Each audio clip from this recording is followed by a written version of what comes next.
Hello students. So our today's topic is ecological study. Last lectures में हमने पढ़ा था कि एपिडेमियोलॉजिकल स्टडीज के दो टाइप होते हैं, ऑब्जर्वेशनल एंड एक्सपेरिमेंटल। ऑब्जर्वेशन को अगेन दो पार्ट में डिवाइड किया था, डिस्क्रिप्टिव जो हम पढ़ चुके हैं, जहां हम हाइपोथेसिस फॉर्मुलेट कर रहे थे। उसके बाद नेक्स्ट पार्ट आता है एनालिटिकल, तो जो हमने जो हाइपोथेसिस फॉर्मुलेट की थी उसे हम यहाँ पर टेस्ट करने वाले हैं। टेस्ट करने के लिए हमने केस कंट्रोल स्टडी पढ़ ली है, कोहोर्ट पढ़ लिया है, क्रॉस सेक्शन हम कर चुके हैं। अब ये हमारा आएगा इकोलॉजिकल स्टडी। उसके बाद स्टार्ट करेंगे एक्सपेरिमेंटल, जहां हम हमारी टेस्टेड हाइपोथेसिस को कंफर्म करते हैं आरसीटी से। ठीक है, तो आज हम इकोलॉजिकल स्टडीज को करेंगे। तो इकोलॉजिकल स्टडी जो है, ऑब्वियसली हमने भी पढ़ा है कि ऑब्जर्वेशनल के अंदर एनालिटिकल में आती है, तो it is an observational analytical study. इसको कोरिलेशन स्टडी भी कहते हैं, क्योंकि यहाँ पॉपुलेशन में कोरिलेशन निकाला जाता है डिजीज का पॉपुलेशन के साथ में। और यहाँ पे यूनिट ऑफ स्टडी जो है वो पॉपुलेशन होती है। देखो, इकोलॉजी शब्द का मतलब अगर आप इकोलॉजी से लेके चलेंगे तो स्कूल में भी पढ़ते आए, इकोलॉजी जो है वो कभी न हमेशा कहीं ना कहीं पॉपुलेशन से ही जुड़ा हुआ होता है वर्ड। ठीक है, तो ये पॉपुलेशन पे स्टडी करते हैं, और ये स्टडी जो है इससे बहुत ज़्यादा डिटेल्स हमको पता नहीं चलती, इसलिए इसको लीस्ट सेटिस्फैक्ट्री या लीस्ट प्रिफरेबल स्टडी माना जाता है। ठीक है, और छोटे टाइम के लिए होती है, स्मॉल टाइम फ्रेम में करते हैं, इसलिए इसमें कोई ज़्यादा खर्चा नहीं होता, इनएक्सपेंसिव स्टडी होती है। इसके अंदर हम कोई डाटा पेशेंट से डायरेक्टली जाकर के नहीं लेते, जैसे कि हमने case control, cohort study and cross section में पढ़ा था कि हम क्वेश्चनियर लेकर के और हमारे स्टडी सब्जेक्ट से इंटरव्यू करते थे, या कोहोर्ट में हम फॉलोअप लेते थे, वो यहाँ पर नहीं है। यहाँ हम क्या करते हैं, ऑलरेडी जो डाटा पब्लिक डोमेन में है या किसी सिस्टम का डाटा है पॉपुलेशन के ऊपर, उस पूरे डाटा को हम ले लेते हैं जो ऑलरेडी अवेलेबल होता है, और उस डाटा को एनालिसिस करके हम कह देते हैं हाँ भाई ये इकोलॉजी में है। जैसे मान लो कोई पॉपुलेशन ले ली आपने हमारी पूरी कंट्री की, और हमारी पूरी कंट्री का आपने कोई भी एक बिहेवियर नोट कर लो, जैसे कि इंटरनेट का अब अखबार में आजकल कई बार ऐसा न्यूज़ आता है ना कि इंडिया में इतने करोड़ मोबाइल यूजर्स हैं। तो अब वो इतने करोड़ मोबाइल यूजर्स कहाँ से लाते हैं डाटा? वो जितने नंबर कनेक्शंस होते हैं वहाँ से ले आते हैं। पर ज़रूरी नहीं है ना, आज कह दिया कि इंडिया में 100 करोड़ मोबाइल यूजर्स हैं, तो ज़रूरी नहीं है 100 करोड़ मोबाइल यूजर्स हो, क्योंकि इंडिया की जो 130 करोड़ की पॉपुलेशन में से हो सकता है किसी किसी के पास 2 मोबाइल, 2 सिम हो, किसी के पास 3 सिम हो, किसी के पास 4 सिम हो, तो वहाँ क्या होगा, ये नंबर ऑफ पीपल कम हो जाएंगे, है ना। तो एक्चुअली क्या है कि ये जो स्टडी है ना, ये पहले से जो डाटा है उस पर काम करती है। हमको जो डाटा मिल गया, सेकेंडरी डाटा होता है, वो कहीं से भी उठा लेंगे, और ज़रूरी नहीं है कि वो चीज़ हमारे ऊपर लागू हो या ना हो, वो एक ओवरऑल एक जनरलाइज बात हो जाती है। ठीक है, अब data of population of different character can be taken, तो अलग अलग डिफरेंट कैरेक्टर की, जो अलग अलग कैरेक्टर की पॉपुलेशन है उनका डाटा यहाँ पर लिया जा सकता है। तो यहाँ पर ग्रुप कैरेक्टर्स को एज ए पैरामीटर यूज लिया जाता है, यानी कि पूरी पॉपुलेशन के कैरेक्टर को यूज लिया जाता है ना, इंडिविजुअल पे बात नहीं की जाती, क्योंकि हम यहाँ पे इंडिविजुअल पे जाते भी नहीं है, इंडिविजुअल का हमें डाटा मिलता भी नहीं है, हम केवल ग्रुप डाटा लेते हैं यहाँ पर। ठीक, और यहाँ पे कोई रेयर डिजीज भी आप इन्वेस्टिगेट कर सकते हो, क्योंकि मान लो कोई रेयर डिजीज है, उसके कितने केसेज आए पूरे पॉपुलेशन में, तो वो डायरेक्टली हम उसका प्रिविलेंस निकाल दिया, जैसे हमने यहाँ पे या कोरिलेशन निकाल दिया क्या है। हालांकि प्रिविलेंस तो पता नहीं चलता है, यहाँ पे इकोलॉजिकल स्टडी से कोरिलेशन ही पता चलता है। देन प्रॉब्लम क्या है कि हम एवरेज वैल्यूज़ ही हमें मिलती है, और एवरेज वैल्यूज़ को ही हम यूज़ करते हैं। सोशो इकोनॉमिक कन्फाउंडर्स मिलते हैं, क्योंकि हम पॉपुलेशन को यूज कर रहे हैं as a study population, as a study unit population use की जा रही है, तो सोशो इकोनॉमिक कन्फाउंडर्स बिल्कुल मिलेंगे, क्योंकि 2 अलग अलग सोसाइटी या 2 अलग अलग या 3 अलग अलग कोई कैरेक्टर के ग्रुप हैं, वो आपने स्टडी में सबको मिला के उनका कॉमन डाटा आपने ले लिया, तो हो सकता है कि इन दोनों ग्रुप के कन्फाउंडर्स अलग अलग हो। कन्फाउंडर्स हमने बताए थे कि जो आउटकम एंड एक्सपोजर दोनों से रिलेटेड हो, एज हो गया, जैसे एज भी कन्फाउंडर हो सकता है, या कोई ईटिंग हैबिट भी कोई कन्फाउंडर हो सकती है। ठीक, कॉजलिटी को प्रूव नहीं करती, कारण पता नहीं चलता, क्योंकि हम सेकेंडरी डाटा लेते हैं यहाँ पर सीधा। कोई भी स्टडी जिसमें हम डायरेक्टली आउटकम ले रहे हैं वहाँ पे कॉजलिटी नहीं निकलेगी, ना तो क्रॉस सेक्शनल में कॉजलिटी निकलती है, ना ही केस कंट्रोल में कॉजलिटी निकलती है, केवल कोहोर्ट में निकलती है, क्योंकि वहाँ हम रिस्क फैक्टर देखते हैं और उससे क्या डिजीज हुई ये देखते हैं, है ना। बाकी सब में हम डिजीज को पहले लेते हैं, तो कॉजलिटी नहीं निकलेगी, इन तीनों में नहीं निकलती। इकोलॉजिकल फैलेसी यहाँ पर होती है। इकोलॉजिकल फैलेसी क्या होती है? Interpretation error of statistical data. मतलब क्या हुआ इसको? इसमें यह है कि इंडिविजुअल जो है without characters fall in group. Without character क्या है? वो करेक्टर जिसकी हम स्टडी कर रहे हैं, है ना, जिसकी स्टडी हम कर रहे हैं वो करेक्टर किसी इंडिविजुअल में था ही नहीं और उसको भी आपने ग्रुप में इंक्लूड कर दिया। ये इकोलॉजिकल फैलेसी कहती है। इसको कैसे समझेंगे? इसको हम एग्जांपल से समझते हैं। Let's understand with example. जैसे कि हमने एक कोरिलेशन स्टडी निकाली है, डाइटरी फैट इंटेक और ब्रेस्ट कैंसर, इन दोनों चीज़ों की हमने एक ग्राफ लिया है ना, ये मैंने किसी बुक में से लिया है, अलग अलग कंट्रीज़ का। तो यहाँ पे ले लिया per capita supply of fat calories, मतलब किसी कंट्री में पर कैपिटा कितना फैट कंजप्शन हो रहा है। ये डाटा हमने कहाँ से ले लिया? ये डाटा हमने गवर्नमेंट से, कहीं किसी से भी ले लिया, FSSAI जैसे इंडिया में होता है ऐसे कहीं से ले लिया कि भाई हमारे देश में कंजप्शन क्या है, per capita consumption, average consumption हमने निकाल लिया है। तो ये हम एवरेज कंजप्शन है, हो सकता है कोई आदमी खाता ही नहीं हो और कोई आदमी डबल खाता हो, तो एवरेज दोनों का निकालेंगे तो दोनों में बराबर बराबर आएगा। ठीक है, तो पर कैपिटा निकाल लिया और इंसिडेंस रेट निकाल ली ब्रेस्ट कैंसर की पर लाख वुमेन में, ये इधर जा रही है और ये फेट का इधर कंजप्शन जा रहा है। तो ये जो लाइन आई है, लाइन क्या आ रही है, जो स्ट्रेट लाइन दिखा रही है कि जैसे जैसे फेट का कंजप्शन इंक्रीज हो रहा है वैसे वैसे ब्रेस्ट कैंसर के केसेस भी इंक्रीज हो रहे हैं, है ना।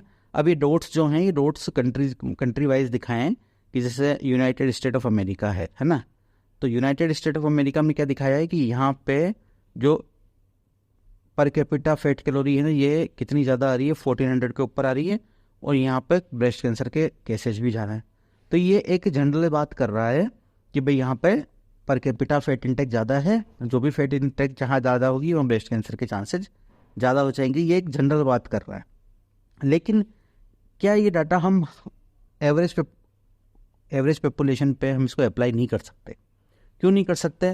क्योंकि 100 में से अगर मान लो 40 पीपल फैट ज़्यादा खा रहे हैं और 60 पीपल फैट नहीं खा रहे हैं, है ना, तो उसकी वजह से एवरेज डाटा जो आएगा वो ज़्यादा आ जाएगा और जो कैंसर होगा इन 40s में होगा अगर ये डिजीज़ सच में होती है तो, है ना, फैट की वजह से, और 60 में होगा ही नहीं। तो यहाँ पर ये एक इंडिविजुअल फैलेसी हो जाएगी, इंडिविजुअल करेक्टर। ये 60 लोग जो हैं बेचारे ये फैट नहीं खा रहे, फिर भी आप इनको अमेरिका के अंदर ये मान रहे हो, अगर ये अमेरिका की पॉपुलेशन है तो ये मान रहे हो कि इन लोगों में ना ब्रेस्ट कैंसर की चांसेस ज़्यादा है, ब्रेस्ट कैंसर की प्रोबेबिलिटी इन लोगों में ज़्यादा है। तो इंडिविजुअल करेक्टर जो है यहाँ पे वो व्यक्ति भी उस ग्रुप में चला जाएगा जो बेचारा उस ग्रुप में वो जाने लायक ही नहीं है, क्योंकि वो तो उसके अंदर वो रिस्ट्रिक्टर ही नहीं है ना। तो ये एवरेज की बात करते हैं। जैसे कि हम और भी एग्जांपल करेंगे तो हमें पता लगेगा। जैसे मैं भी अभी आपको इंटरनेट यूजर्स की बात कर रहा था कि हमने अलग अलग जो इंडिया में इंटरनेट कंपनी चलती है, जैसे एयरटेल चलती है, जियो है, वोडाफोन है, जो भी है ना, ये जितनी भी कंपनीज है उन टोटल कंपनी से पूछ लिया कि आपके कस्टमर बेस कितना है, आपके पास कितने कस्टमर है, आपका कितने कस्टमर, आपके पास कस्टमर है इतने। अब इन लोगों ने अपनी जब कस्टमर बताए तो वो कस्टमर निकल गए 100 करोड़ कस्टमर निकल गए। ठीक है, इंडिया की पॉपुलेशन है 130 करोड़। हमने कह दिया कि इंडिया के पास तो 70 से 80% लोगों के पास मोबाइल है, पर ये बात गलत हो सकती है, क्योंकि जिस आदमी के पास एयरटेल की सिम है हो सकता है वो जियो भी ले रहा हो सकता है उसके पास वोडाफोन भी हो सकता है उसके पास 2 कनेक्शन हो सकता है उसके पास 3 कनेक्शन हो सकता है ऑफिस का फ़ोन अलग हो, घर का फ़ोन अलग हो, है ना। तो यहाँ पे क्या होगा कि अब कई लोग ऐसे भी होंगे जिनके पास एक भी फ़ोन नहीं है, एक भी सिम नहीं है ना, कोई गरीब आदमी है जिसका फ़ोन ही नहीं है, फ़ोन ही यूज़ नहीं करता कहीं, तो ऐसा भी हो सकता है कि ऐसा। तो उस कंडीशन में क्या होगा, उस कंडीशन में वो इंडिविजुअल ये 100 करोड़ के अंदर 80% में आ जाएगा, है ना, 80% के अंदर आ जाएगा वो। ठीक है, तो ये इकोलॉजिकल फैलेसी कहलाती है कि इंडिविजुअल को हम यहाँ प्रायोरिटी नहीं देते। इकोलॉजिकल स्टडी में हम जनरलाइज डाटा लेते हैं, और डाटा कहाँ से लेते हैं, सेकेंडरी किसी भी सोर्स से लेते हैं, लोगों से बात नहीं करते। हमने कंपनियों से डाटा लिया, है ना, सेल का डाटा ले लो, आप कॉन्डम की सेल का डाटा ले लो। अब कॉन्डम की सेल का डाटा आपने ले लिया, अलग अलग कॉन्डम को बनाने वाली कंपनी से ले लिया। अब कॉन्डम बनाने वाली कंपनी जो है वो सेल का डाटा आपको दे देगी, तो उसको आपने अप्लाई कर दिया सो पूरी पॉपुलेशन पे कि भाई इतनी पॉपुलेशन यूज कर रही है। ज़रूरी नहीं है कि सभी लोग यूज कर रहे हों, है ना, लेकिन वो एक हम जनरलाइज बात करते हैं यहाँ पे। तो इंडिविजुअल की बात ही नहीं होती, इंडिविजुअल करेक्टर की बात नहीं होती, और वो जो इंडिविजुअल जो हमारे रिस्क फैक्टर में जुड़ा हुआ नहीं है वो भी रिस्क फैक्टर में परसेंटेज में फॉल हो जाता है, इसलिए इसको इकोलॉजिकल फॉलेसी कहते हैं। अब ठीक है, तो यहाँ पे क्या कह रहा है ये, इसको अपन बात करते हैं। जो मैंने समझाया कि graph might conclude that dietary fat may be a causal factor for breast cancer. तो ये जो ग्राफ ये बता रहा है कि डाइटरी फैट जो है कॉजल फैक्टर हो सकता है ब्रेस्ट कैंसर का, ठीक। लेकिन हम ये नहीं जानते कि individual in whom breast cancer develop in that country actually had high dietary fat intake. तो इंडिविजुअल्स के बारे में हम नहीं जानते ना, कि जो सच में खा रहे हैं उनमें कैंसर हो रहा है, कि जो नहीं खा रहे हैं उनमें भी हो रहा है, वो हमें नहीं पता, ठीक। तो यहाँ पे no account is taken of variability between individual in that country in regard to dietary fat consumption. तो इंडिविजुअल वेरिएबिलिटी हमारे पास में नहीं है। This problem is called ecological fallacy, ठीक है। तो हम यहाँ क्या कर रहे हैं, we may be ascribing to member of a group characteristic that may be in fact do not possess as individual. तो हमें ग्रुप के कैरेक्टर को एक इंडिविजुअल पे अप्लाई कर रहे हैं, जरूरी नहीं उस इंडिविजुअल के पास में वो कैरेक्टर है या नहीं, वो इंडिविजुअल उस रिस्क फैक्टर को यूज कर भी रहा है कि नहीं कर रहा, ठीक है, समझ में आ गया। देन कुछ एग्जांपल्स और ले लेते हैं, जैसे study of neonatal death due to COVID exposure in mother. अब आपने कोविड के दौरान में जितनी भी प्रेग्नेंट लेडी थी, उन सभी प्रेग्नेंट लेडी हमने स्टडी करना चाहिए कि नियोनेटल डेथ का। तो हमने डाटा कहाँ से लिया, डेथ का डाटा कहाँ से मिलता है, नगर पालिका से मिल जाता है, बर्थ रेट डाटा। तो आपने किसी सिटी के सन 2019 में से कोविड आया, तो 2020 के अंदर हमने जितनी भी नियोनेट डेथ हुई उन नियोनेट डेथ को हमने कोविड से कंपेयर कर लिया, ठीक है। और कोविड में कितनी प्रेग्नेंट मदर थी वो डाटा भी पब्लिक डोमेन में है ना। वो भी कोविड का एक एक पेशेंट जो है वो पब्लिक डोमेन के अंदर डाटा है, वो पेशेंट काउंट हुआ है, तो वो हम गवर्नमेंट से जाके मांग सकते हैं कि उन पेशेंट में से प्रेग्नेंट मदर कितनी थी। तो हमने नंबर ऑफ प्रेग्नेंट मदर ले लिया एक्स, और नियोनेटल डेथ का डाटा नगर पालिका से ले लिया, वो हो गया वाई। तो हमने यहाँ परसेंटेज निकाल दिया कि नियोनेटल डेथ इतनी हुई कोविड पॉजिटिव मदर में। लेकिन एक्चुअल में हमको ये नहीं पता कि जो नियोनेटल डेथ हुई वो सारी की सारी कोविड की वजह से ही हुई क्या, वो एक तो वो हम अकाउंट नहीं कर रहे।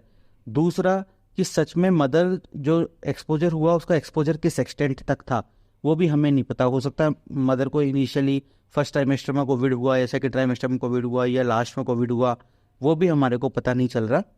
ये भी एक बहुत इंपॉर्टेंट चीज़ है। फिर सिजेरियन हुआ कि नॉर्मल डिलीवरी हुई, वो भी उसमें भी बहुत चीज़ें रिलेट करेंगी। तो इसलिए हम इसको इकोलॉजिकल स्टडी मानेंगे, ठीक है। तो यहाँ पर हमने क्या किया, रजिस्टर ऑफिस से डेथ का डाटा ले लिया, प्रेग्नेंट मदर का डाटा ले लिया, हॉस्पिटल से ले लिया, और death due to other cause will also include, ठीक है। तो वो हमने यहाँ पे इंक्लूड नहीं कर पाए इसमें इकोलॉजिकल स्टडी में, ठीक है। अब मान लो कोई मदर है, उसको टाइमली ट्रीटमेंट मिल गया और उसके बच्चे को नियोनेटल डेथ नहीं हुई, है ना। ऐसा थोड़ी हम कह रहे हैं कि 100% मदर को कोविड जिनको उनके सारे बच्चों की डेथ हुई, वो तो हुआ ही नहीं ना। लेकिन हम जब यहाँ पे स्टडी करेंगे तो हमने सिर्फ प्रेग्नेंट मदर का डेटा ले लिया, नियोनेटल डेथ का डेटा लिया, सीधा इसको यूनिवर्सली प्रोपोर्शनल कर दिया। ये नहीं करना है ना। ये गलतियाँ हैं, ये मिस्टेक्स हैं जो इकोलॉजिकल स्टडी में होती हैं, है ना। इसलिए ये इकोलॉजिकल फॉलेसी कहलाती है। कोई प्रेग्नेंट मदर है जिसको ट्रीटमेंट टाइम पे मिल गया, बच्चा उसका सही सलामत रह गया, तो उसके ऊपर तो ये बात लागू ही नहीं हो रही। कोई नियोनेट ऐसा है जिसकी डेथ हो गई किसी और रीजन से, मदर को उतना एक्सपोजर नहीं था कोविड का, वो भी इसमें हमने इंक्लूड कर दिया, ये इकोलॉजिकल फॉलेसी हो गई, ठीक है। अब कुछ एमसीक्यूज कर लेते हैं। क्वेश्चन नंबर 1 है, a person wants to study disease eggs and fat consumption. He collected data for number of people affected with eggs from a government hospital and detail of fat consumption food industry. तो ये directly इसने secondary data लिया है, population का data लिया है, तो ये इकोलॉजिकल स्टडी है। सिंपल आंसर इसका बी है, ठीक है। Then analytical study where population is the unit of study, question बहुत कॉमन है, पूछा गया कई बार। पॉपुलेशन स्टडी है तो सिंपल इकोलॉजिकल आंसर है। इसमें ऐसा भी पूछ सकते हैं, all of the following have individual as a unit of study except, तो इन सब में इंडिविजुअल होता है, तो इसको ऐसे घुमा के भी पूछ सकते हैं, ठीक है। इकोलॉजिकल आंसर हो जाएगा। उसका next question, in UK study it was found that there was more death from asthma than the sale of anti asthma drug. तो this is an example of, तो यहाँ पे क्या किया, डेथ का डाटा ले लिया अस्थमा का, और सेल का डाटा ले लिया जहाँ भी मेडिकल का रिकॉर्ड होता होगा दवाइयों का, कितनी सेल हुई साल भर की। तो ये डाटा इसमें कोई इंडिविजुअल से नहीं आया है, पॉपुलेशन पर डाटा है, तो ये भी इकोलॉजिकल स्टडी हमारी हो जाएगी, ठीक है। A person found some correlation between fatty food intake and the disease due to obesity. He did this by collecting data from food manufacturer and hospital respectively. Similarly, food manufacturer से data ले लिया, secondary data लेके आ गए, hospital से data लेकर के आ गए, patient से कोई मिले नहीं, सीधा पॉपुलेशन पे है, इकोलॉजिकल स्टडी हो जाएगा इसका आंसर। ठीक है, तो बहुत सारे एग्जांपल आपको बता दिए हैं, अब आपको मेरे हिसाब से दिक्कत नहीं आनी चाहिए कि इकोलॉजिकल स्टडी कहाँ होती है। इसका अर्थ कहता है इकोलॉजिकल फॉलिसी रेफर्स टू, क्या है ये, ऑप्शन पढ़ें, assessing exposure in large group rather than many small group, ये तो कोई हमने पढ़े ही नहीं, बात ही नहीं हुई ऐसी। Assessing outcome in large group rather than many small group, ये भी कोई ऐसी बात नहीं हुई। Ascribing the character of group to every individual in that group, ये हमने जरूर पढ़ा है कि इंडिविजुअल के करेक्टर्स जो है उसको आपने ग्रुप का मान लिया है ना, तो ये बात हमारी सही है, तो इसका आंसर सी है हमारा डायरेक्टली, बाकी क्या पढ़े हम। ठीक है, तो ये इकोलॉजिकल स्टडी आपका हो गया है, छोटा सा टॉपिक है और इसमें से जनरली कभी कभी एक या दो क्वेश्चन आ जाते हैं नीट पीजी के अंदर, और एमबीबीएस में कभी शॉर्ट नोट आ जाता है इसका एग्जाम में। तो ठीक है, thanks for watching this video, please subscribe and share.